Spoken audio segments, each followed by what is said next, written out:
Studio The CEO's Contract Wife, episode. Sooah had never been lucky. She was born poor, she grew up poorer, her father drank, her mother cried. Her brother ran away when she was 12, leaving a note that said, "Sorry, I can't do this anymore." Sooah never heard from him again. She worked 3 jobs to pay for community college, morning shift at a convenience store, afternoon shift at a cafe, night shift cleaning offices. She lived in a studio apartment with mold on the ceiling and a window that didn't close. She hadn't bought new clothes in 2 years. She hadn't eaten a warm meal in weeks. She was 23, and she had given up on dreams. Then her father died. Not heroically, not peacefully. He collapsed in a bar, drunk, alone, with a debt of 3 billion won to the most powerful man in Seoul. His heart gave out. The doctors said it was quick. Sooah doubted that. Nothing about her father's life had been quick. His suffering had been slow, agonizing, endless. And now that suffering had been passed to her. "You have 2 options," the lawyer said. He was a small man with a small mustache and a small office that smelled like old paper. He didn't look at her when he spoke. He looked at his desk, at his hands, anywhere but her face. Option 1, pay the debt in full within 30 days. Sooah laughed. It came out bitter, broken. "I can't even pay my rent." The lawyer flinched.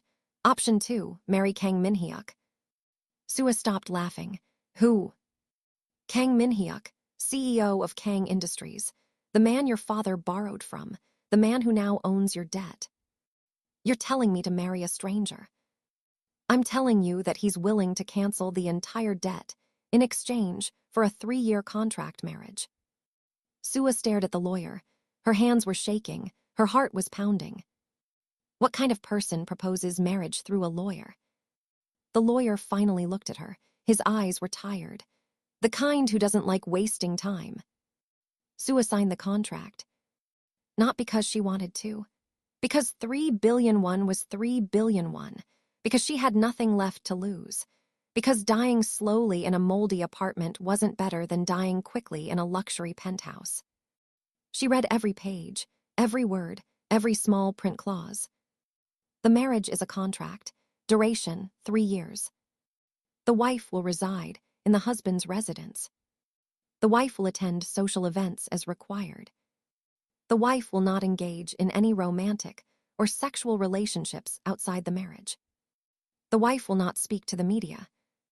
The wife will not embarrass the husband.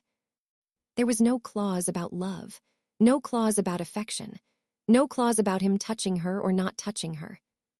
She was a business transaction, nothing more. She signed her name, Sooah. The letters looked shaky, foreign, like they belonged to someone else. The wedding was quiet. No guests, no flowers, no music, no white dress with a long train, no bridesmaids, no crying mother, no proud father. Just Sooah in a white dress she bought from a second-hand shop. The fabric was thin. The hem was frayed. It was the best she could afford. Just Minhyuk in a black suit that cost more than her entire life. He was handsome. She noticed that immediately. Tall, broad shoulders, dark hair that fell perfectly over his forehead, dark eyes that seemed to look right through her, past her skin, past her bones, into something she didn't know existed. He didn't smile.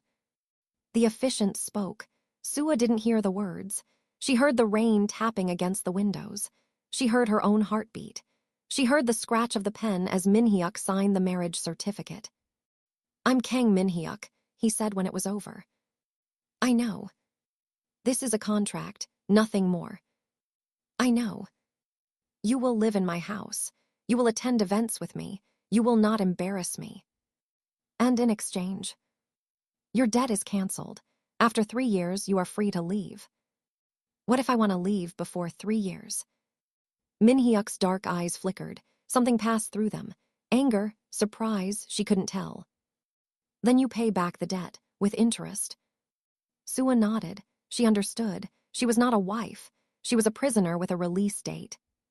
The penthouse was beautiful. Floor-to-ceiling windows that showed the entire city. Marble floors that reflected the chandeliers above. Art on the walls that probably cost more than Sooah's childhood home. A kitchen that had never been used. A dining table that could seat 20. Her room was down the hall from Minhyuk's, separate, distant, cold. "This is yours," a maid said. Her name was Mrs. Park. She was old, kind, and never met Sooah's eyes. "The master doesn't like to be disturbed." "I'm his wife." "You're his contract." Sooah nodded. She understood. She unpacked her bag. One bag. Everything she owned fit in one bag: 3 pairs of jeans, 5 shirts, 1 pair of shoes, a photo of her mother, a worn-out copy of a book she had read 10 times. She put the photo on the nightstand. She put the book on the shelf. She hung her clothes in the closet that was bigger than her old apartment. Then she sat on the bed and waited for something to happen. Nothing happened. The first week, she barely saw Minhyuk. He left before she woke up. He returned after she slept. They existed in the same space but never intersected. The maids brought her food, 3 meals a day, food she had never seen before, food she couldn't name, food that tasted like nothing because she ate it alone. The driver took her anywhere she wanted. She didn't want to go anywhere. The credit card had no limit. She didn't buy anything. She spent her days walking around the penthouse, touching things, looking out windows, wondering how she ended up here. At night, she lay in bed and stared at the ceiling. She thought about her father, about his empty coffin, about the debt that had swallowed her whole. She didn't cry. She had stopped crying years ago. The second week, she attended her first event. A charity gala, black tie, important people. The kind of people who owned yachts and donated buildings and had their names on hospital wings. Sooah wore a dress the stylist picked. Red, tight, beautiful. The fabric felt strange against her skin, expensive, delicate, like it might tear if she breathed too hard. She looked in the mirror. The woman staring back wasn't her. This woman had makeup on her face and diamonds on her ears and a dress that cost more than her old apartment. She felt like an imposter. Minhyuk met her at the entrance. His dark eyes swept over her, lingered on her neck, her shoulders, her waist. "You look acceptable." Sooah's face burned. "Thank you, you look rich." His lips twitched, almost a smile. "That's the goal." The gala was endless. Champagne, small talk, important people talking about important things. Sooah stood beside Minhyuk, smiling when she was supposed to smile, laughing when she was supposed to laugh, nodding when she was supposed to nod. She felt like a doll, a pretty doll on the arm of a powerful man. People approached, people talked, people stared. "Is this your wife?" they asked. "Yes," Minhyuk said. "She's beautiful." "I know." "She's lucky." "No, I'm lucky." Sooah's heart skipped. She looked at Minhyuk. His face was blank, unreadable. She couldn't tell if he meant it or if he was just playing a role. Then a man approached. Older, rich, drunk. His name was Kang Minhyuk's uncle. "Sooah," he said, taking her hand. His fingers were warm, sweaty. "I've heard so much about you." "I doubt that." He laughed, too loud. "Minhyuk never told me he was married." "There's a lot Minhyuk doesn't tell you." His eyes crawled over her, her neck, her chest, her waist. "You're even prettier up close." Sooah pulled her hand back. "Thank you." "Don't thank me. Thank your husband for finding you." Minhyuk stepped forward. His body blocked his uncle's view. "Theo's wife doesn't need your compliments. I'm just being friendly." "Be friendly somewhere else." The uncle laughed, raised his hands, walked away. The car ride home was silent.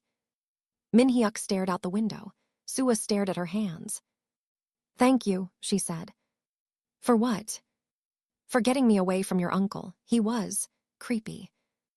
Minhyuk's jaw tightened. "He won't touch you again." "You can't control everyone." "I can control him." Sooah looked at him. His profile was sharp, beautiful, cold. "Why did you marry me?" she asked. "I told you, the contract. 3 billion is nothing to you. You could have sent debt collectors. You could have taken my apartment. You could have ruined my credit. I could have. So why marriage? Minhyuk was silent for a long time. The city lights blurred past the window. Because my family wanted me to marry someone, a proper someone, a rich someone, a someone they chose. And you chose me instead. I chose no one, then I chose you. Why? Minhyuk turned to look at her. His dark eyes were soft. Because you looked at me like I was a person, not a wallet, not a status, not a target. Sooah's throat tightened. I didn't even know your name. I know, that's why I chose you. The third week, Sooah got sick. Fever, chills, her body ached, her head pounded, she couldn't get out of bed. The maids brought medicine. The doctor came. He prescribed rest and fluids and said it would pass. But no one stayed. Sooah lay in the dark, shivering, sweating, alone. Then Minhyuk appeared. He sat on the edge of her bed. His hand touched her forehead. His fingers were cool. You're burning. I'm fine. You're not fine. Why do you care? Minhyuk didn't answer. He just sat there, watching, waiting. Sooah drifted in and out of sleep. Every time she woke up, he was still there. You stayed, she whispered. You were talking in your sleep. What did I say? You called for your mother. Sooah's eyes burned. She died when I was 16. I know. How do you know? Minhyuk's dark eyes were soft. I read your file before I chose you. The fourth week, Sooah stopped hiding in her room. She ate breakfast in the dining room, watched TV in the living room, sat on the balcony at night, watching the city lights. Minhyuk started eating breakfast with her. You don't have to do this, she said. I want to. The contract doesn't require meals together. I don't care about the contract. Sooah's heart pounded. Then what do you care about? Minhyuk's dark eyes held hers. You. The days blurred into weeks. Sooah learned Minhyuk's routines. He woke at 5 a.m., exercised, showered, left for work by 7. He returned by 8 p.m., ate dinner alone in his study, went to bed by 11. He never smiled. He never laughed. He never touched her. But he watched her. Across the dining table, across the living room, across the balcony. His dark eyes followed her everywhere. Why do you stare at me? Sooah asked one night. Because you're the only interesting thing in this house. That's sad. My life is sad. Then change it. Minhyuk's jaw tightened. I'm trying. The first time Minhyuk got jealous was at a business dinner. Another CEO, young, handsome, charming, his name was Yoon Yi. He sat next to Sooah. He complimented her dress, her smile, her intelligence. You're wasted on Minhyuk, Yoon Yi said, loud enough for everyone to hear. Sooah laughed. I'm not wasted on anyone. He doesn't deserve you. And you do. Yoon Yi leaned closer. I could. The table went silent. Minhyuk's voice was ice. Yoon Yi. Yes. Back off. I'm just being friendly. She's not yours to be friendly with. Yoon Yi raised his hands, smiled. Possessive, aren't you? Minhyuk's dark eyes were cold. Yes. That night, Minhyuk was different. Quiet, brooding, distant. Sooah found him on the balcony, staring at the city. Are you okay? No. Because of Yoon Yi. He was flirting with you. He was being annoying. There's a difference. Minhyuk turned to face her. His dark eyes were burning. I don't share. I'm not something to share. I'm a person. I know. Then what's the problem? Minhyuk stepped closer. His hand reached out. His fingers brushed her cheek. The problem is, I don't want anyone else to look at you the way I look at you. Sooah's heart stopped. How do you look at me? Like you're the only person in the room. The first kiss happened a week later. Rainy night. Sooah was standing on the balcony. The rain was cold. Her hair was wet. She didn't care. Minhyuk came up behind her, wrapped his coat around her shoulders. You'll get sick. Maybe you'll take care of me. Maybe I will. She turned to face him. Their faces were inches apart.